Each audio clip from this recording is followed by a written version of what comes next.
got this set up. This is the ID range. This is a 100 watt head. This is really the pro range of what we do in the digital stuff. Now, I think Blackstar fell on this just at the right time.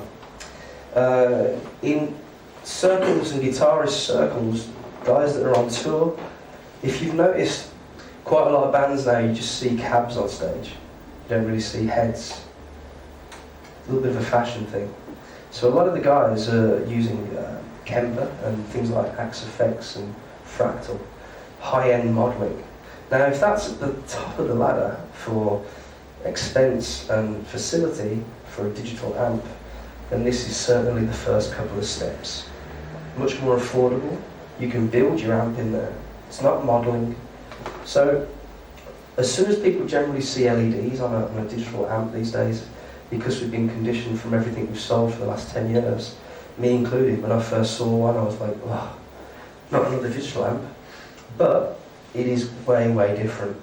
Just to kind of let you know what's going on here, there's 6 voices to choose from. There isn't a button or a dial on there that will take you to a place, like for example, Brit 60s combo or American high gain, for example. It's just replicating all of the channels that you see on the previous Blackstar product. Clean warm, clean bright, crunch, super crunch, OD1, OD2. We have a gain stage and a volume stage for that preamp stage. EQ, ISF, which actually works on the clean on here, which is cool. And then we have the all-important TVP section, which stands for True Valve Power. What the guys wanted to achieve after doing a lot of market research with the digital range, which was always a plan to get to, was they wanted a product that could be used live.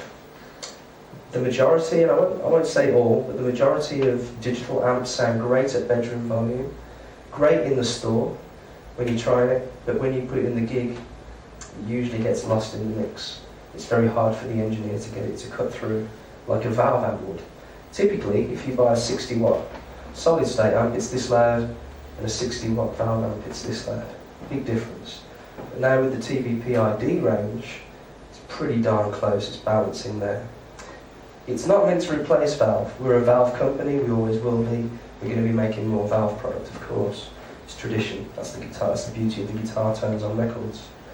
But for a more easy, usable, lightweight option, it's perfect. You can store up to 128 presets on here. There's a foot switch which I've got connected currently, which is an optional extra, but nice and easy to use. It's solid,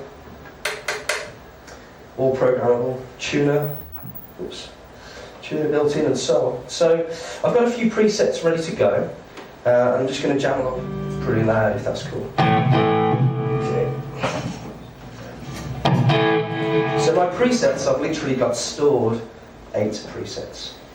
2 banks of 4. So let me just show you what they are. I've got a clean warm.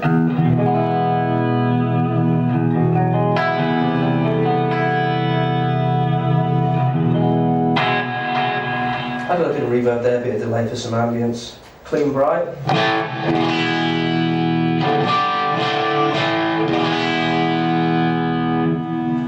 Again, remember what we were talking about earlier, 2 different cleans there to choose from.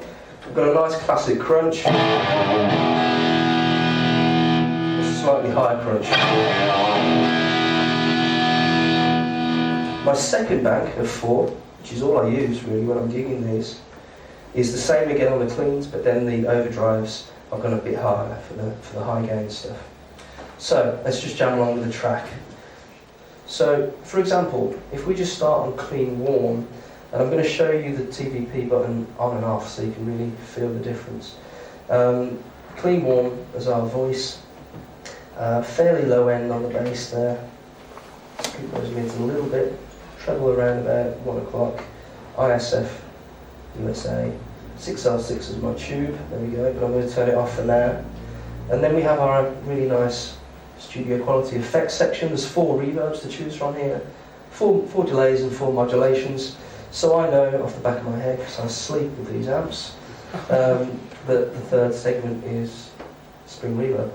And I'm going to bring the level back, and then the master roughly about there. So, single coil, 2nd position. Imagine that 2nd position on the Strat.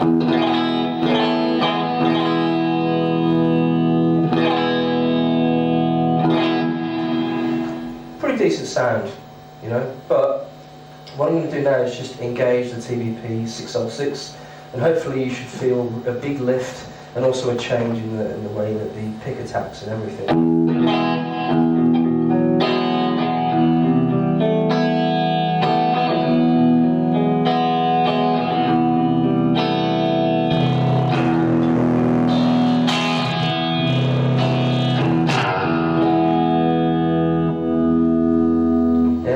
Huge difference.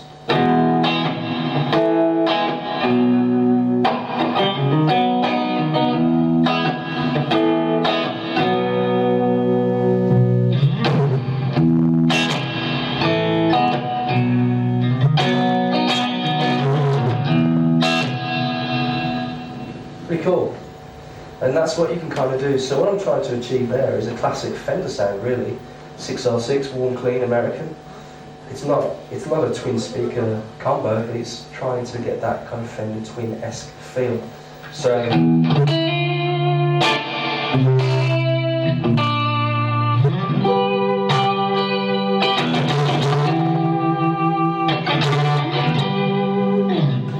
let me take you somewhere else. Clean bright, a bit more gain on the preamp there. 6V6 tube, American. A bit less on the bass, and now we're in the kind of early 50s small Fender combo. So imagine those guys that were out there playing with the great rock and rolls, Elvis, Johnny Cash. They really had to crank those small Fender champs and those Fender Princetons that were real loud to keep up with the double bass guy, but it will take us there. You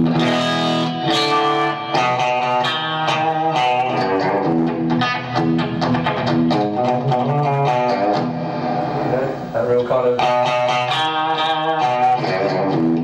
for the chicken picking thing. So to go from the warm Fender kind of full body clean to the Fender kind of smaller, boxy, in your face kind of sound, let's look at something from the 60s, British. The EL84s in the box came to mind. So to go from the American thing there,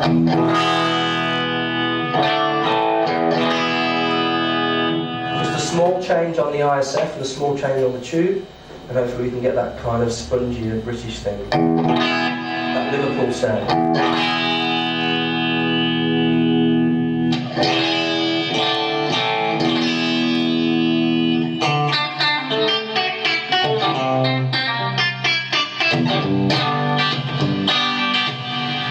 Kind of gets you there, you know.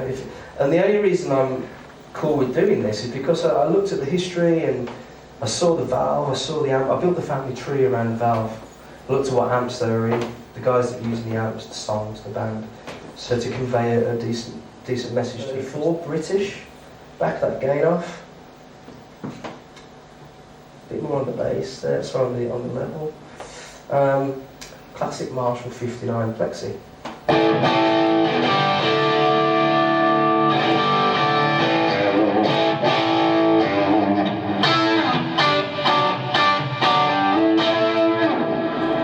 Obviously, I always keep a bit of reverb on there for ambience, but yeah, gets us to that classic British thing. A bit more on the gain stage there, and up to the KT66. That was really heavily used in the blues breaker. So if you've got the guitar player that's into Peter Green and Billy Gibbons and Clapton in the Cream days and stuff, it's perfect for that. So a really nice, smooth, singing, creamy distortion. So to go from the kind of EL34 thing,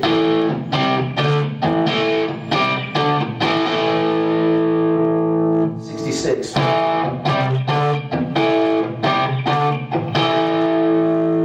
If you want to get traditional with it, you roll the tone off, you get that really nice.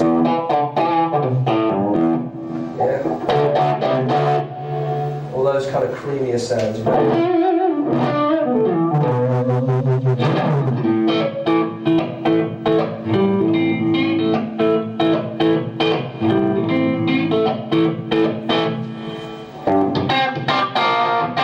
Yeah, pretty cool. Super Crunch, back to 34, British, choice of a generation, 80s, 90s guitar players. Anyone from the likes of Gary Moore to Slash to Satriani, Tom Morello, you name it. So it works really well for anything in that period. So maybe a humbucker.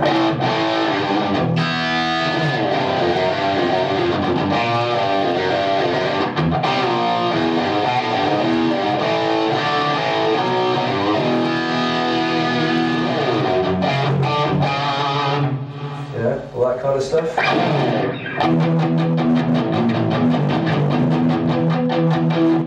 Any of those guys, you know, classic Marshall stacked behind them. So then I started to think about the American heroes. And Eddie Van Halen came to mind, obviously a huge influence, but nobody really knows what went on with those modded Marshalls in the early days for that classic David Lee Roth period kind of Eddie sound. But certainly I would think that the 6R6 may have been a choice along the way. It was more readily available in America, as it still is. So with going from the ISF over to the American side and then 6R6 here, it started to make sense a bit more for those kind of 80s rock guys like Mick Mars and kind of Eddie Van Halen, if you like. So the British thing.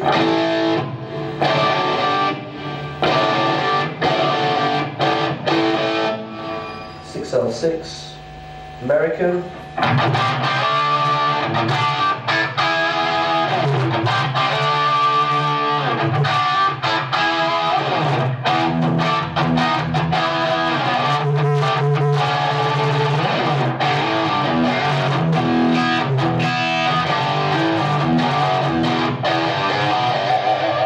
So it kind of starts to get that scoop, you know, a bit more mid, drop mids there. An interesting thing with the overdrives on here, we have a built-in noise gate. So for the guitar player that wants that really nice quiet tone when they're not playing, obviously if I just turn that up there, we can generally hear that the guitar's burning. And if I mute, we can still hear the buzz, but OD1 there is pretty silent until we dig in. So now we've got a really nice high gain sound, 6L6 American mid scoop. Take the reverb off for now, but now we can look at something like the boogie, the rectified boogie. Yeah?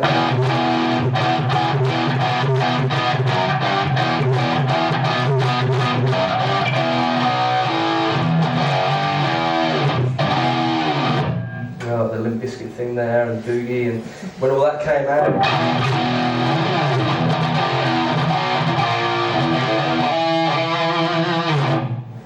Great for that. Then lastly we've got an OD2, slightly different voicing. So really the flavours in the voices there are fantastic.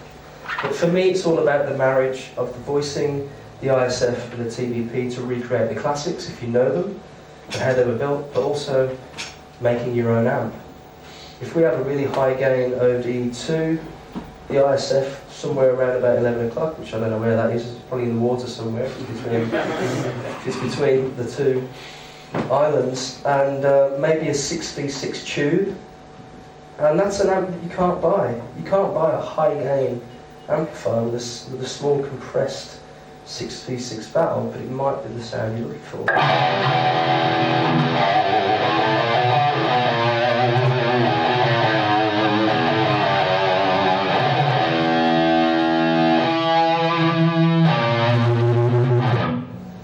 Who knows? So it's about building your own amp, but also finding those classics. I won't go into too much detail, but we have 4 reverbs, 4 mods and 4 delays, but I'm just going to show you something really unique. And for me, when I used to sell digital amps, I'd often always check that reverb first to see what amount I could get. So if we just go to more of a cleaner tone for now,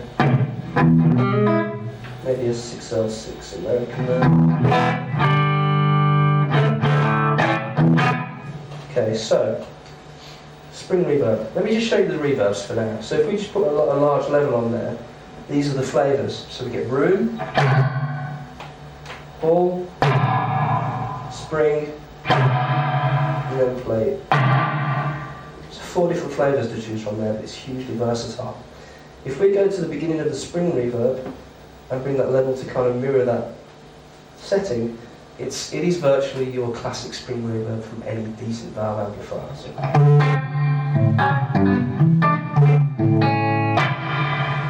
Usable. Now what shocked me was the top of that segment before the LED change and the large level there. is basically your really expensive pedal or your rack mount reverb.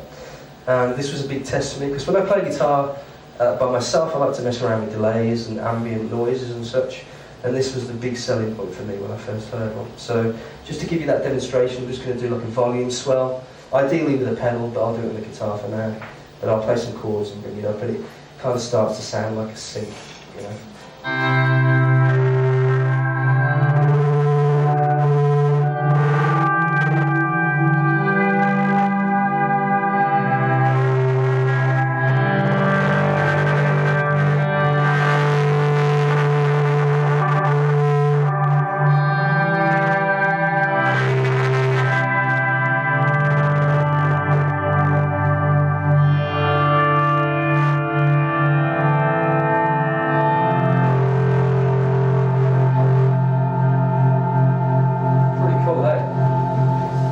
Amazing, just from one reverb section on there. That's without going into too much detail about everything else. I felt like I was on the set of Lord of the Rings then.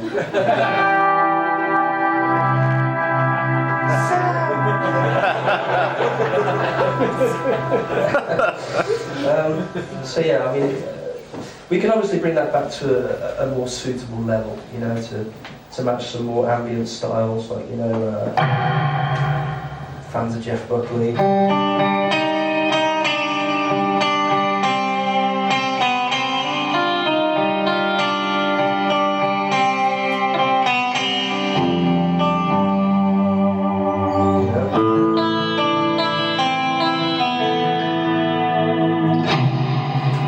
Sweet sounds.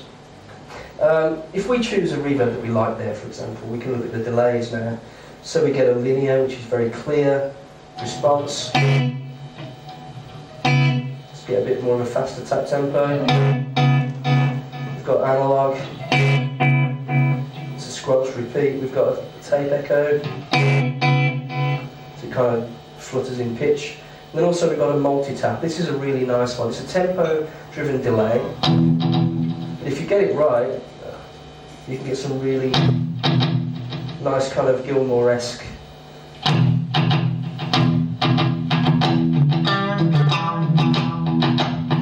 let's get some really cool things going on there.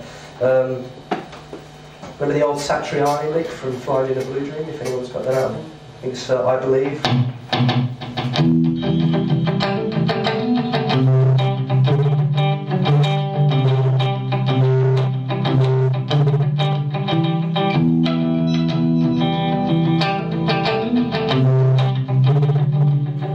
Nice if you work it in with the rhythm that you're playing, you know.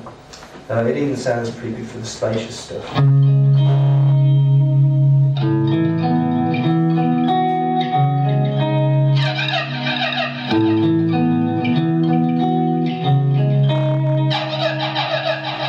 know, pretty cool. So once we've chosen our favourite reverb and our favourite delay, we can then look at the mods. So we've got things like the phaser, of course. Got the flanger in there. We've got the chorus.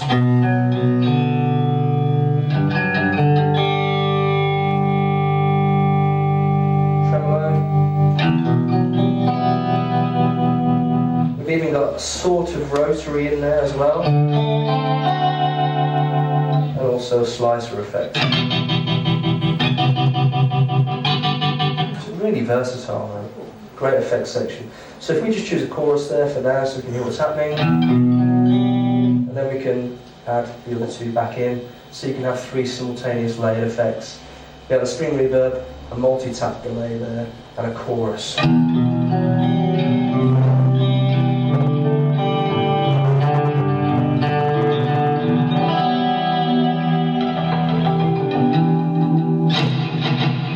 Yeah, so everything from your voicing, EQ, valve choice and effects can be stored. Now you can start to really appreciate, actually, this is really versatile, you know? Especially for the guitar player that might be in the covers band thing. You could go from the Fender sounds right at the beginning of the set to the you know, high gain modern stuff. Now that's it. Now, obviously, a much more of a smaller proposition than the 100-watt head that we were using there. I just want to prove to you that this could be easily used at a gig or a show. Exactly the same features, same layout of options, foot switchable, all that stuff. So I've got a fairly decent high gain thing going on here. So I'm just going to...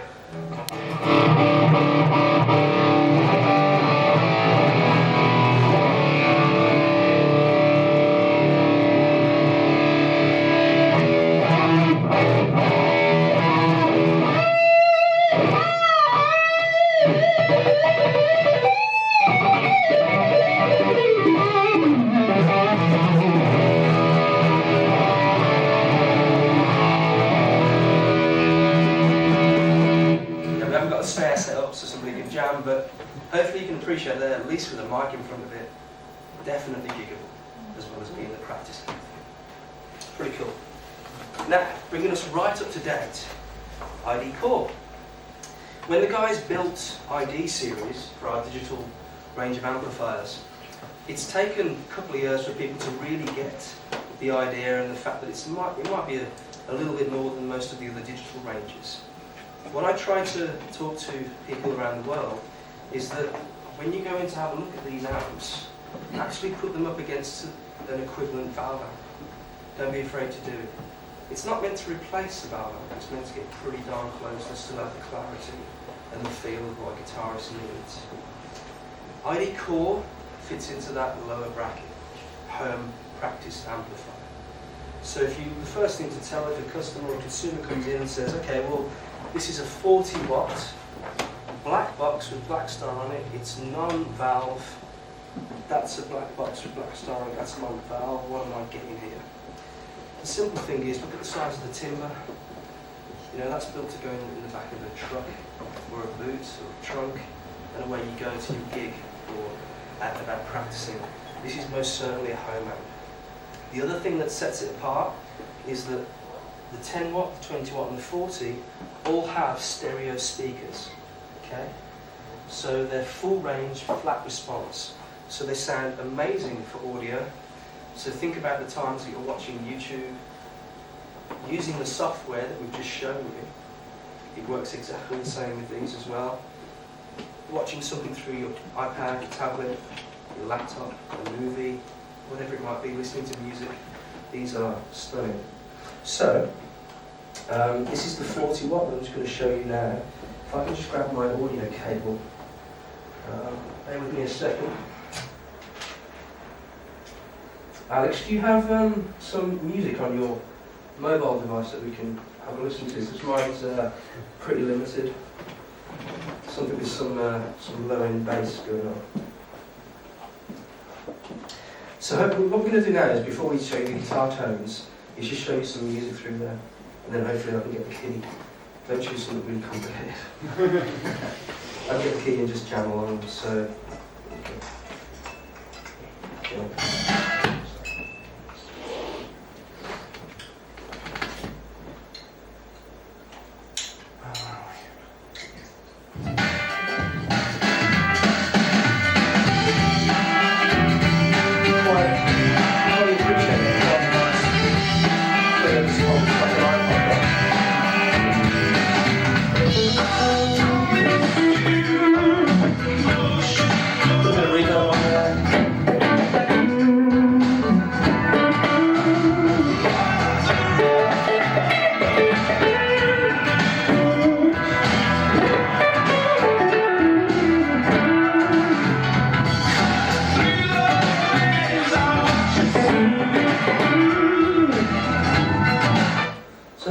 There, just jamming along the music is really, really great through these 10 watt, 20 and 40. But the big selling point is the super wide stereo effects. Blackstar have kind of sprinkled their magic on these amps. You'll probably see on all the boxes the super wide stereo logo, which if you saw in a store or if you're just passing or saw in a magazine, you might think is just a gimmick, but this really sets the bar right up there for experience as a guitar player. So what I'm going to do, I've got a preset on here, which is a fairly high drive sound with a delay, and hopefully you're going to experience the sound from where you are, but it shouldn't sound like the delay or the effect is coming from the speakers. it should sound distant, maybe up there from the heavens. So I'm just going to show you a preset now. And I'm just going to snap at the guitar, and hopefully you'll hear that delay doing some really wonderful things.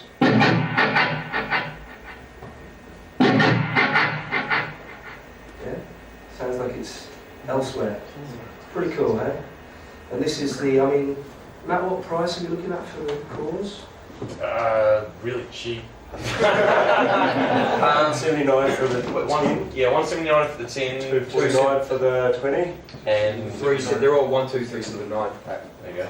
179, 279, 379. I mean, great value for money, but as an experience playing this, I've got to say that when I travel around in the UK, which is my day job, visiting Blackstar dealers, I always take a 20 into the hotel room.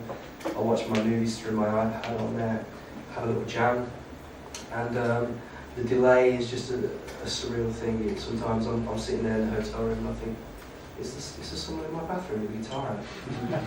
So, you know, so yeah,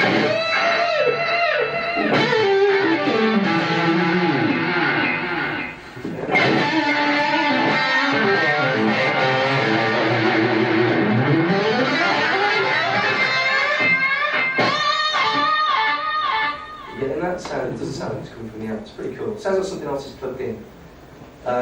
Alex was mentioning it to a few people earlier, but when these were released at the NAMM show in LA this year, not only did they win Best New Product, but when we were demoing them, we had a guy in the States demoing these for us, and there was a couple of speakers for use with the microphone and such, and every reviewer that came over with the mic to do the demo shoot didn't believe the sound was just coming from there, so in the end we had to take the speakers down because they were just like, there's actually a video on YouTube from Premier Guitar and the guy's like, what? It's coming out of those, you know, and it wasn't, it's just coming out of here, as you can hear, you know. Pretty cool. So coming back to some of the presets on here, I mean, we've got exactly the same voicing as ID. 2 cleans, 2 crunch, 2 overdrive. The overdrives have a noise gate as well. I failed to mention that you can actually turn the noise gate off if you wish, but only via the software when it's connected. An important thing to know about these amps, and it does work with ID as well, of course, but a really prominent thing that we talk about with these is they're all USB interfaces. So you can connect a cable from USB into a Mac running Logic, for example, or a laptop running Cubase, and that's all you need to record. You can reamp and just go direct from the amp. It sounds pretty cool. Also, more recently, most people have an iPad with GarageBand on it. It's a free download. If you buy the camera extension kit, which is a USB amp basically, you can connect that to that and use it on GarageBand as well, which we've done, which is great. So that's a really good selling point to the consumer. Some of my favourite sounds on here are some of the reverbs, again, very small to very large. But my favourite voicing is actually Clean Bright. If we just set like a splash of spring reverb on there, the controls, if you can't see them, we have a gain level, a volume level, and one EQ control, which is the ISF. So somewhere in the middle there, at 12 o'clock, is suitable for the humbucker guitar or the single coil, more or less. You can obviously warm it up with the British thing, or kind of scoop it out a bit more treble with the American thing. But importantly, when you're connected to the inside of software, you get your bass, middle, treble back to adjust on the EQ. Exactly the same effects section, this time being full stereo, of course. So, Clean Bright, I've got the gain on the level there, roughly around about 11 o'clock, and it still remains pretty clean.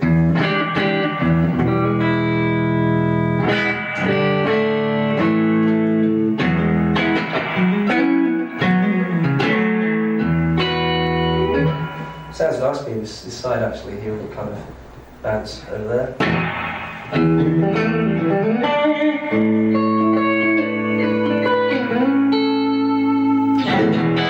But one thing that really caught me was if we push the gain, it starts to be a really, really nice, clean, just on the edge, cranked, old school amplifier. So if I haven't touched the voice, I'm just turning the gain up.